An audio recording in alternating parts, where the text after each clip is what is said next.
Indiana Newsdesk is made possible in part by Maller Grodner Attorneys, providing legal services to clients and the community. Understanding, expertise, results. Bloomington and Indianapolis. LawMG.com. IU Center for Rural Engagement, extending IU Bloomington resources to improve Hoosier lives in partnerships with communities and organizations. Rural.indiana.edu. Smithville Fiber Internet Security Solutions and Voice in Southern Indiana. More information at smithville.com. Bunger and Robertson Attorneys at Law, utilizing 75 years of experience, knowledge, and resources to help individuals and families recover in personal injury matters. Information at lawbr.com. And by WTIU members. Thank you. Coming up on Indiana Newsdesk. Indiana University's new expressive activities policy went into effect this week, but some say it goes too far. When talking with some of my stakeholders tasked with the work of enforcing this policy, I kind of came to the conclusion that I believe that it's too restrictive. Protesters in Dunn Meadow decided to end their encampment Thursday. Indiana farmers are feeling the pinch this year as prices for bushels of corn and soybeans continue to drop. We're also having to pay more on the other side to get the crop grown, so it's really been a challenge. Officials and farmers say help could come with the passing of a new farm bill. And several universities around the state say Indiana's new diploma requirements won't meet their admission standards. We'll have these stories plus the latest news from across the state right now on Indiana Newsdesk.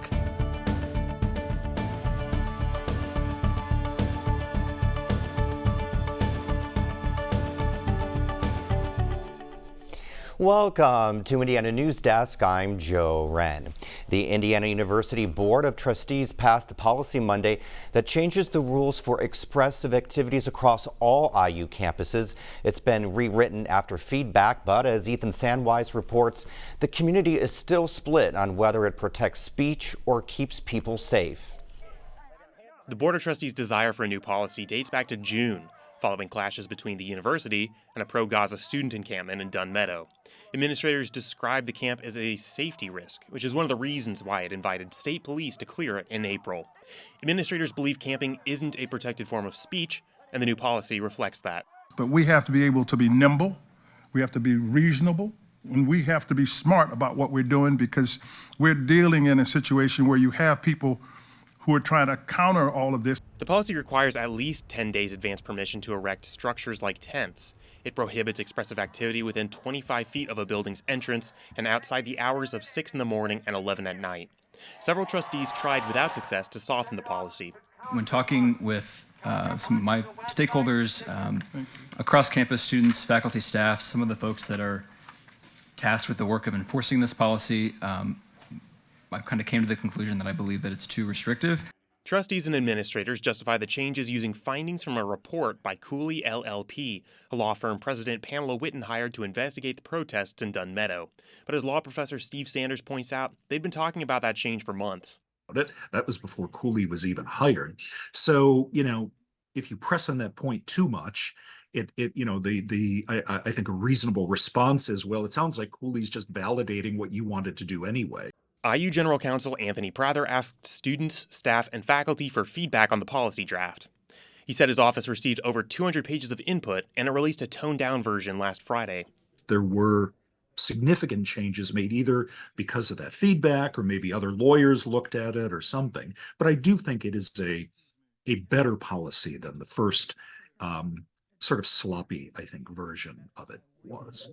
It's still too restrictive for campus activists, such as pro-Palestine groups and the Graduate Workers Union. I mean, it's not just inconvenient. I think it's made so that the people who our action is directed towards can bury their heads in the sand. They don't have to listen to it because it's not right there. That being said, we are intelligent and we're creative and we'll find another way. Many faculty objected to IU's claims that it protects their right to free expression. That is what the university is supposed to be about. I don't see how they can claim to be fostering an educational environment when they're trying to stop everyone from speaking. But the policy has its supporters.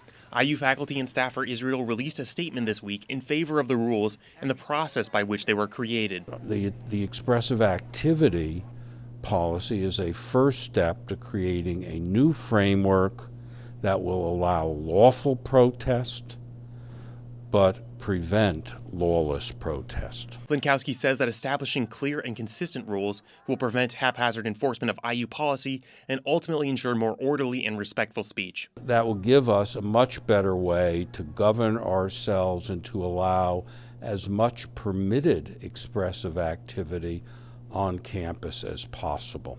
The new policy went into effect Thursday. For Indiana Newsdesk, I'm Ethan Sandweiss. Dunn Meadow has been governed by its own speech policy since the 1960s. The new policy overrules that. Well, with the expressive policy taking effect Thursday, protesters have left Dunn Meadow after 99 days. Ethan reports that when police arrived last night, organizers allowed them to remove the tents. The university put up signs announcing the policy around the meadow, and IU police walked through camp telling protesters they'll remove the remaining structures. Our plans are to let them. We don't have enough people to defend it, and we also don't want to incur more injuries like we did last time from the Indiana State Police. Much of the camp had already been cleared by the afternoon, and only a few tents remained. Protest organizer Bryce Green said on the social media site X that they've, quote, decided to shift their organizing to other fronts. As I spoke with Squid, an IUPD officer came up and asked protesters what they wanted to do with the remaining items in the meadow. Are you wanting to collect things and remove them? Are you wanting to leave them here to be collected by IU employees at a later date? I didn't know what the plan was. The last structures were removed early Friday morning between midnight and 6:30. For Indiana Newsdesk, I'm Ethan Sandweiss. Now, an email from IU Friday morning says the university will place a fence around the meadow while it makes repairs to turf and irrigation systems. We're joined now by Lucas Gonzalez for one last time for headlines from around the state. Hi, Lucas. Hi, Joe. Nearly half of Indiana college students graduated on time in 2023, according to new data from the Indiana Commission for Higher Education. As WFYI education reporter Dylan Piers-McCoy reports, this is the latest modest increase in the number of Hoosiers who successfully earned degrees. The number of Indiana public college students who graduate on time has been slowly climbing over the past several years. Community colleges have made particular gains. About 24% of students who started in 2021 got degrees within 2 years. That may seem low, but it's actually a huge jump from a decade earlier, when less than 5% of Indiana community college students graduated on time. The increase is important because Indiana needs more educated workers. The state has seen a decline in the number of high school graduates enrolling in college, and improving outcomes for students who do enroll is another way the state can educate more Hoosiers. I'm Dylan Piers-McCoy. Bloomington city officials are appealing the annexation ruling over the constitutionality of the state's 2019 law on the validity of remonstrance waivers. The law invalidates remonstrance waivers more than 15 years old.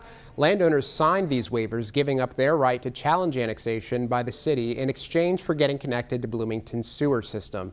The city argued the law violates U.S. and Indiana constitutional provisions, preventing the state from breaking contracts. Because of the annexation, which we're of course concerned about, but what it means for contracts in the state by and large, because it's concerning that those contracts won't stand. The ruling applies to areas 1C, 2, 3, 4, and 5. Areas 1A and 1B were dismissed by the city in this case, with a separate bench trial in May that's awaiting a decision. Work required for the installation of a redesigned gateway landmark at Bloomington's Miller Showers Park is now on track to start on August 5th. The Board of Public Works approved a lane and road closure request Tuesday night, putting an end to delays on the project after public backlash to the original design last year. The new design features horizontal gateway made of stacked limestone and blocks and metal lettering spelling out the word Bloomington. The gateway will be installed on a median near College Avenue and Walnut Street near the State Road 4546 bypass. I feel better about where the project is at this stage of the other study than I did when it was still very much in process of exploration and feedback. The closures are expected to last through November 15th. The Indiana Arts Commission is giving more than $3.5 million in grants to over 300 arts organizations and projects throughout the state. The IAC provides public funding to creative and artistic organizations that engage within their communities. 18 organizations in Monroe County were awarded funds. They really just aim to help make arts programs available and accessible to as many folks across Indiana as possible. And that's exactly what we do in our little, corner of Indiana in Bloomington. Women Writing for Change in Bloomington received a little more than $12,000. The organization hosts writing circles and outreach programs with jails and other Bloomington organizations such as Stone Belt. Thompson's administration is planning to clear out an encampment on the south side of Bloomington next week. The camp of people experiencing homelessness is located just off the rail trail between West Country Club Drive and West Gordon Pike. The city had planned to remove the camp last month, but delayed the process by nearly 2 weeks. That encampment has become unsafe, and so the city is working hard, of course, to work on permanent and temporary housing solutions so that people don't need to be sleeping outside. This will be the fourth encampment the city has cleared since Thompson became mayor on January 1st. Columbus officials says the city experienced a data breach last week, the same day as it experienced an internet outage. City Director of Security and Risk Mike Richardson says employees' names, work emails, and passwords are believed to be the only information accessed. He says the breach was not considered a ransomware attack like recent incidents that affected government offices in Monroe and Clay counties. All services are now back up and running. And finally, Governor Eric Holcomb says Indiana cannot afford to have him take his foot off the gas in the final few months in office. Holcomb is spending a lot on time overseas working on foreign economic development. He returned earlier this week from a trip to Australia and Singapore, which focused on manufacturing, energy, and defense sectors. Holcomb says he has more trips planned, and he wants to capitalize on new opportunities created by geopolitical tensions. Creating new friendships, new alliances, new shipping lanes, new supply chains, new supply lines, and folks are de-risking, and they're looking for partners to grow. And Joe, Holcomb's trips are paid for by private donations to the Indiana Economic Development Foundation. Lucas, thank you. And this is your last show. This is my last one ever. It's been a pleasure. It's been a joy. A lot of hard work, but very much worth it. So we loved having you. Best of luck. Thank you very Don't be much. a stranger. Of course. Thanks. Coming up next on Indiana Newsdesk.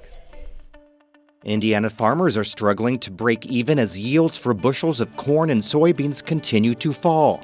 And IU football coach Kurt Cignetti weighs in on the Hoosiers' first practices of the fall camp this week. These stories and more right here on Indiana Newsdesk. The journalism on PBS, especially in the groundbreaking Gwen and Judy NewsHour years, was particularly inspiring for me as an adult and, of course, as a journalist. But my earliest inspiration came from Mr. Rogers. He's telling me every day to be kind and that he'd always wanted a neighbor just like me. A generation later, Daniel Tiger taught my girls the same lessons, so they knew that they could be anybody they choose. PBS opens up new perspectives for all of us. Support your PBS station today. Seems we are to have a visitor. The king will grant you an audience. It is good news, is it not?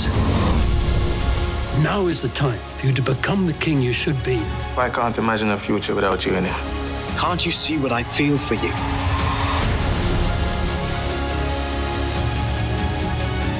Your Majesty can form your own opinions. I will. Welcome back to Indiana Newsdesk. Indiana educators and residents spoke out against the state's new high school diploma proposal during a public comment session this week. Many of the comments concern the rigor and implementation of the new diplomas and a lack of arts, language, and history courses. The proposal, first unveiled in March, has to be approved by the Indiana Department of Education by the end of the year. But at least one lawmaker is asking IDOE to pump the brakes. We go into session in January. We have organization day, so we have an opportunity to make any necessary changes to the timelines that we need to make before they actually get implemented. We're joined now by Indiana Public Broadcasting education reporter Kirsten Adair. Thank you so much for being here. So we had you on, excuse me, a few weeks ago, and now quick follow-up on this. So what's happening? Because first the parents were upset, but now we're hearing universities are upset. Yes, so there's a lot of concern about the rigor of these new proposed diplomas. The GPS is virtually a replacement for the Core 40, but there are a lot of concerns that these new proposals don't meet the standards even of the current Core 40 diploma, and that colleges and universities might not accept them. So the proposal would create a GPS diploma and a GPS plus. So what's the difference between those two? Yes, so the GPS is virtually the state's reimagined Core 40, and then the GPS Plus has some different work-based learning provisions in it. So students would be required to have more work-based learning experiences, be out on the job a little bit more, just have more job training, apprenticeships, internships, things like that. So just go back just a little bit too. Let's just go back about what parents are also upset about this. Yeah, so a lot of parents are concerned that their kids might not be graduating with the skills they need to go on to college. They might be lacking in certain areas. The new diplomas have less science requirements. They take out arts requirements. They're more heavily focused on work-based learning, apprenticeships, preparing students for after school. I think parents are concerned that their kids aren't going to have language classes and maybe classes in the arts or band, orchestra, things like that. So then let's go back to then why is the IDOE wanting to make these changes, or what sparked all this? Yeah, so the IDOE says that the current diplomas aren't working for all kids. And I think there's also a large concern that employers are looking for students who can, join the workforce, have these different skills that they need when they graduate and they're looking for jobs. They say that kids are lacking in employability skills that are really important. So last I heard that there could be some changes. So it's draft mode. I guess what happens next? Can you kind of lay that out for us? Yeah, so going forward, the state is going to take the suggestions and feedback they've received, and they're going to create a second draft. And we're expecting that sometime later this summer is when they've said they'll have it ready. Okay, and then what happens after that draft comes out? There will be one more public comment period, so they'll be taking just more feedback. They'll be listening to what people say about the second draft, and after that, they will come back with their finalized draft. So have you had a chance to talk to any officials, people, and trying to decide, okay, well, what changes could make everybody happy? I know you can't make everyone happy, right? But they want to try. Yeah, I think that's something the Department of Education and Indiana Secretary of Education, Katie Jenner, have been very focused on feedback, trying to listen to what people are saying. I mean, the State Board of Education meetings over the past few months have been filled with feedback. So I think what we could potentially see coming into this next draft, we could see the requirements loosened a little bit, maybe more flexibility with language courses, geography, world history, things like that, kind of meeting some of these requirements in ways that they don't currently. So we just have a few seconds left, but school starts soon. I mean, it's hard to believe it's August. Is there any new proposals or things that parents, students need to know going into the school year?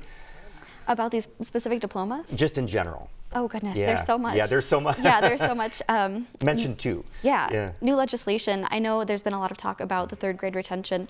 They say it's not a retention law, but third grade reading scores are low, so that's definitely a big focus. The state will be looking to hold back any third graders who don't pass the grades reading test. Thank you so much. Appreciate your reporting on all of this. Absolutely. Well, agriculture has always been a difficult industry to operate in. Margins are thin. Mother Nature rules the roost over whether a harvest is successful or not.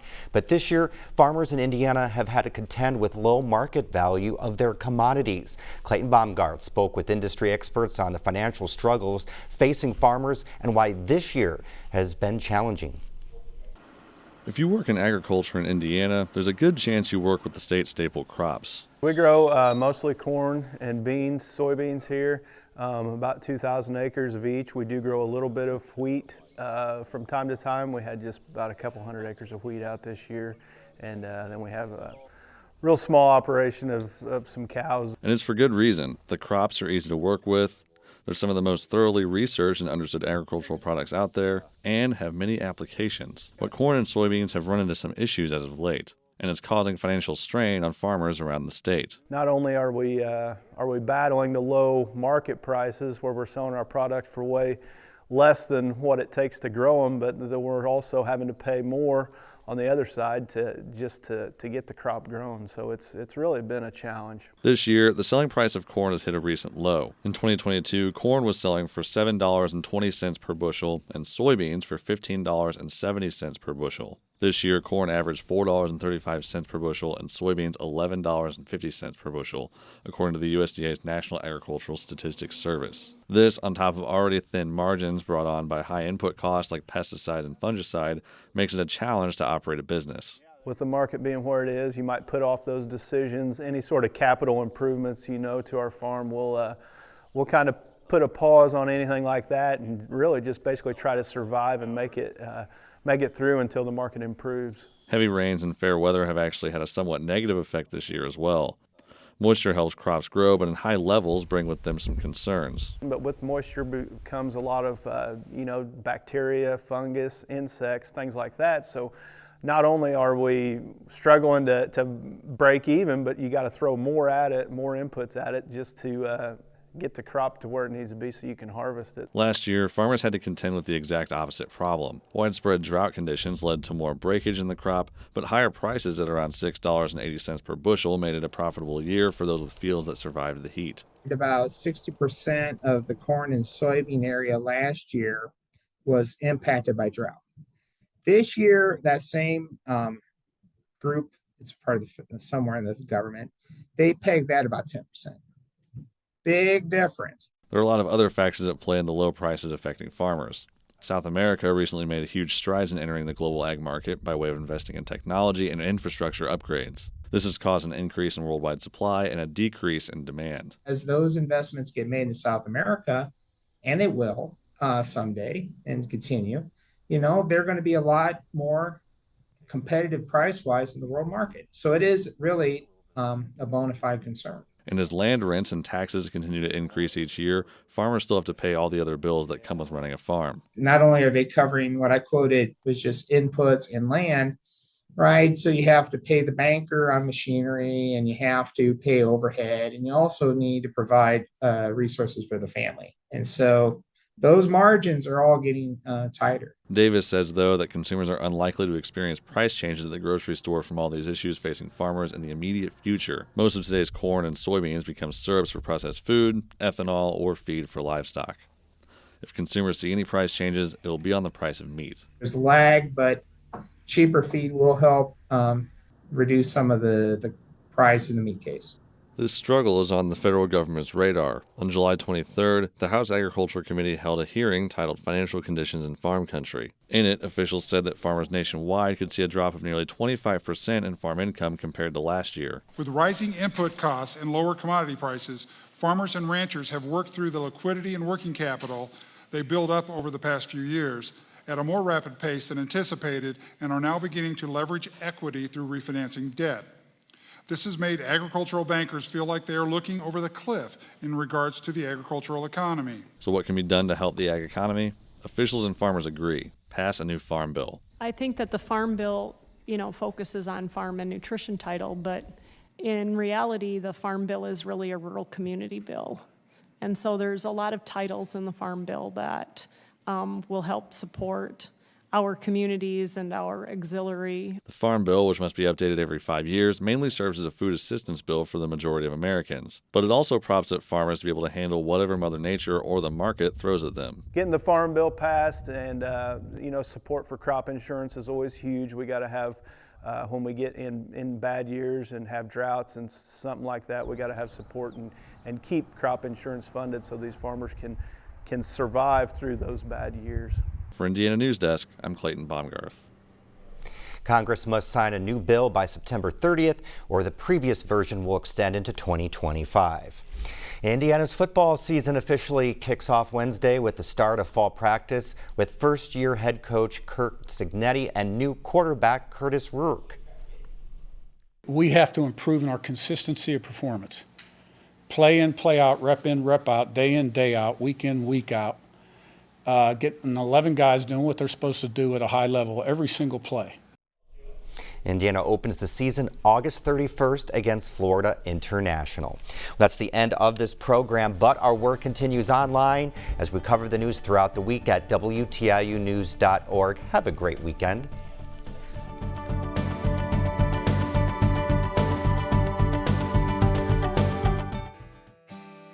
Indiana Newsdesk is made possible in part by Maller Grodner Attorneys, providing legal services to clients and the community. Understanding, expertise, results. Bloomington and Indianapolis. LawMG.com.